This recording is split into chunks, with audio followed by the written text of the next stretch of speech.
everyone and welcome to my channel. I'm Irene and today I'll show you how to make a very cute tiny kitchen cabinet out of a photo frame. And for those who are not fancy about woodworking, I'll show you a very interesting life hack on how to decorate your Easter eggs very quickly and easily.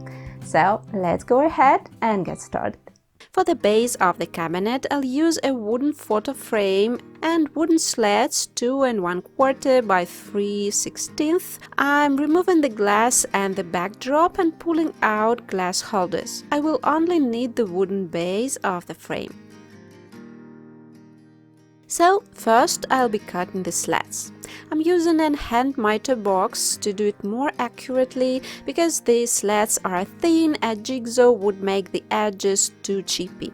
And here you can see my working table in all its glory. Usually I just cover the table with a piece of wallpaper when making videos so that it looks nicer, and this time I have to show you the truth of life in all its ugliness, so to speak.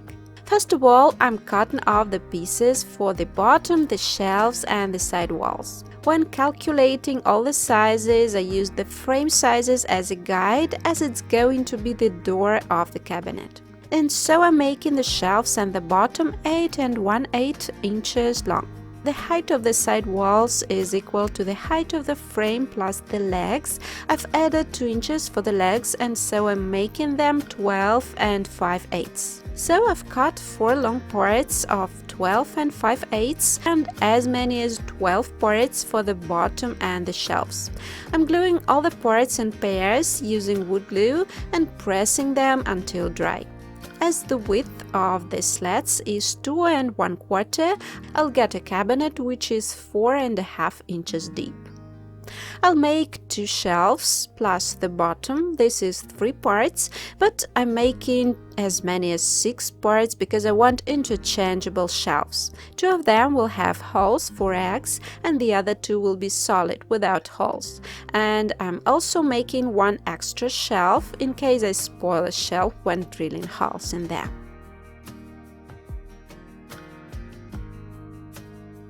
After the bases are dry, I'm marking where the holes on the egg shelves will be using a paper template.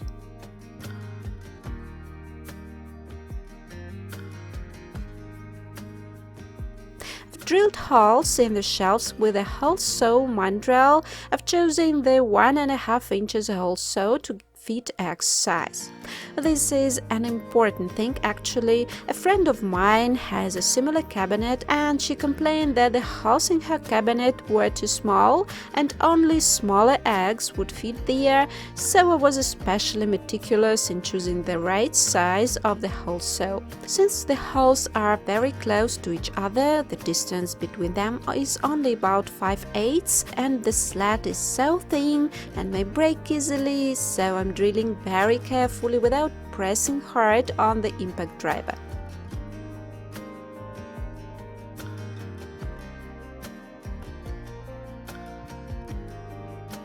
To install the shelves, the bottom and the top, I'll use a narrow wooden trim.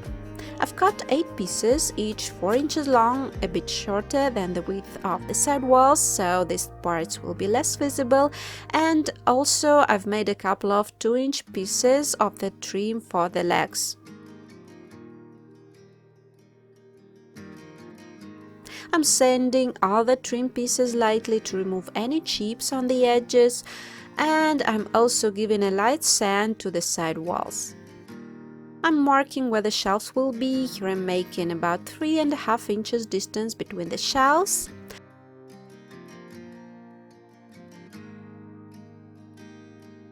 Then I'm attaching the trim pieces under the shelves, under the bottom and under the top. And I'm attaching smaller trim pieces along the front edges of the sides. I'll show you a little bit later what they are for. I'm attaching the trim parts onto the second side the same way, not forgetting that the parts should be mirrored relative to each other. And while the sides are drying, I'll make the top. I'm making it about an inch wider and longer than the shelves, so finally I'm making the top of the size of 9 7/8 by 6 1/4. And I'll also make a curved slat for the lower part of the cabinet. I'm outlining the pattern and cutting it with a jigsaw.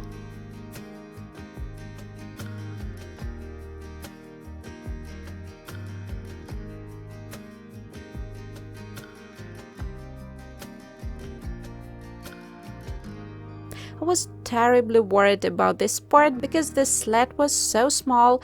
I worked very slowly, adjusting the slat this and that way in the process of cutting, and in places the cameraman had to work as a clamp, but in the end everything worked out.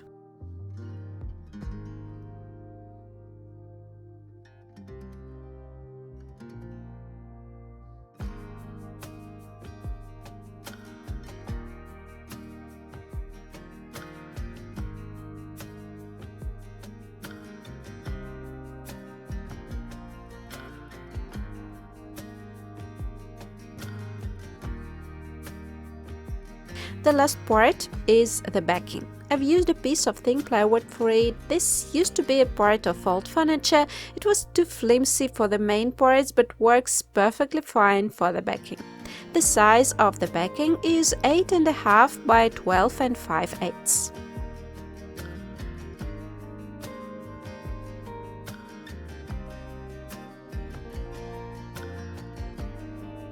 And finally all the parts are ready and I'm giving them another good sand. I've spent most of the time sanding the eggshells. The hole saw has frayed the lower part of the slats quite badly, and in order to make them look nice I've had to sand quite a lot here.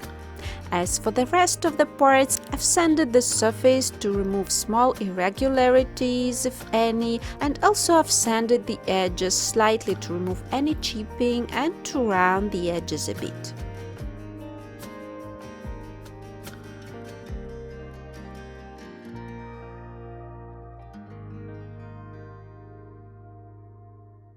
Next, I'll assemble the cabinet. I have the two side walls, the backing, the top and the bottom. I'm coating the lower and the upper row of the trims with wood glue. I'm going to attach the top and the bottom here. I'm attaching the side walls to the bottom and supporting them with paint cans.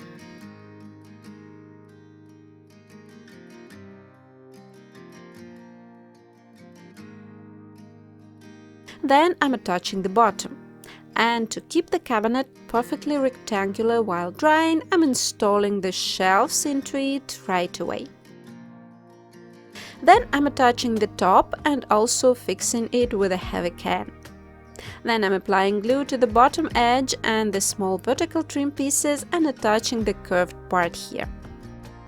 And finally I'm fixing all the parts well with clamps and some masking tape till dry.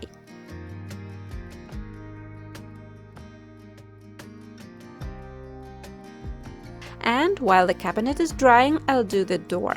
I've decided to use chicken wire to make the door. I really like these chicken wire doors, so I'm cutting off a piece of wire of the desired size. Then I'm bending the wire tips a little inwards. They will bite into the wood of the frame, and at the same time I'll be sure that no one will be scratched by these protruding tips when using the cabinet. I'm fastening the wire with a staple gun using short brackets.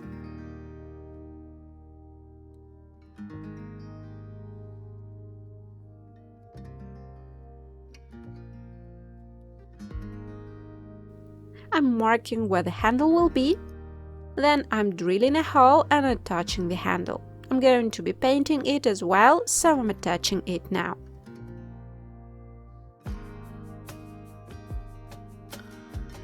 The cabinet is now dry, and here is what I have: the cabinet, the front door and the two sets of removable shelves, with and without holes. Since I've got small imperfections, I'm going to putty the cabinet before painting. I'm using acrylic wood filler for this. The backing especially needed potting since the plywood had a seam at the place where the layers were glued together and there were small chips after cutting it in places. I'm also potting the seams on the front door and all the joints so that there are no gaps anywhere. After the filler has dried, I'm giving the cabinet yet another sand to get perfectly even surface. I'm fastening the door. I've wanted the hinges to be as inconspicuous as possible, so I'm doing this before painting. To do this, I'm fixing the door with masking tape and marking where I'll attach the hinges.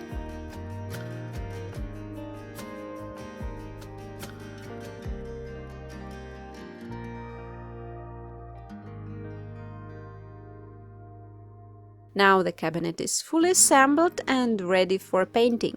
I'm going to be using a paint sprayer for painting the cabinet. Actually, this is not necessary, but this is just quicker than using a brush. So first I'll prime the cabinet. I'm using a water-based primer. I had some leftovers from the other project, and as you can see, it takes just about 5 minutes to prime everything. We didn't even have time to properly film the process, and it was over.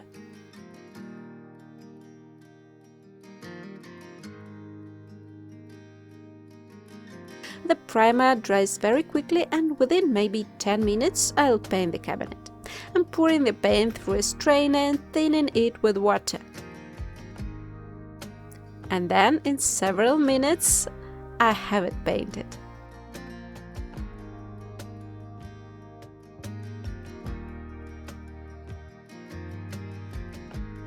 Finally, I'm sealing the cabinet with matte acrylic sealer. I've decided to stain the shelves to add a nice and warm touch.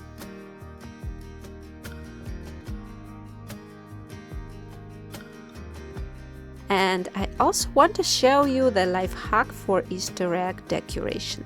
Surely you have come across special stickers with pictures for eggs, but actually they are very easy to make yourself. To do this, you will need a napkin with a suitable pattern or your own printout. To make eggs with wishes or inscriptions, you need to print the writings on a laser printer. Take a sheet of paper and attach a plain paper napkin to it using masking tape. Cut off the excess. Put the sheet with the napkin into the printer, select thick paper in the settings and print the template.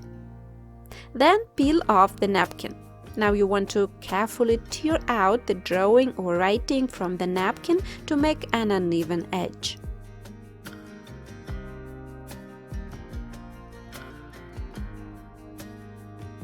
Oh, I've almost forgot. You want to separate the top layer of the napkin before using it.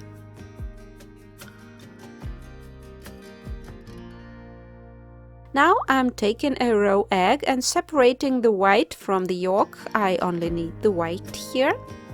Then take a boiled egg, cover the egg with egg white, attach the motif torn from the napkin and gently press the picture to the egg with a brush.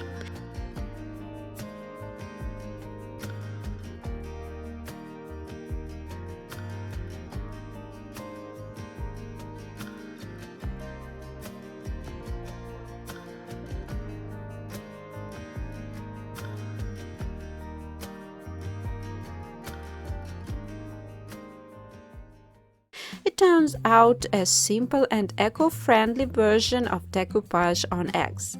This idea is not mine. I've seen such a decoupage in a YouTube video and I really liked the idea of making eggs like this. You will find the template in English in the description box below, ready for use, but actually you can make your own writing in the same way. Such an egg will be a wonderful personalized Easter gift if you pack it nicely. And now I'll arrange the eggs in the cabinet. I think it looks so cute. This one has quite minimalistic Scandinavian look, but you can also decorate the top with an inscription or a drawing or decoupage or add cast elements and the like. I'm going to use this cabinet to arrange eggs for Easter here, and for the rest of the time I'll keep spice jars here. I've got 3 shelves and they hold 18 little mason jars, so despite the small size, the cabinet is very roomy. You can also use it for storing tea and coffee. Actually, there are so many smaller kitchen items you can fit inside, and you can also make it as a hanging unit, just don't add legs then. And another variant is to leave glass in the frame and store medicines in such cabinet. So as you can see, it's extremely multifunctional.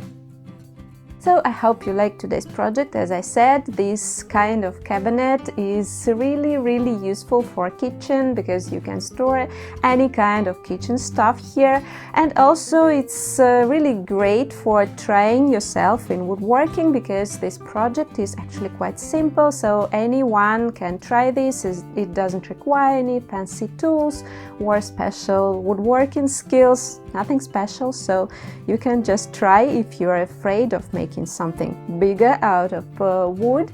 So I really hope I've inspired you to try this. Thanks for watching this video and really hope to see you in the next one. Bye!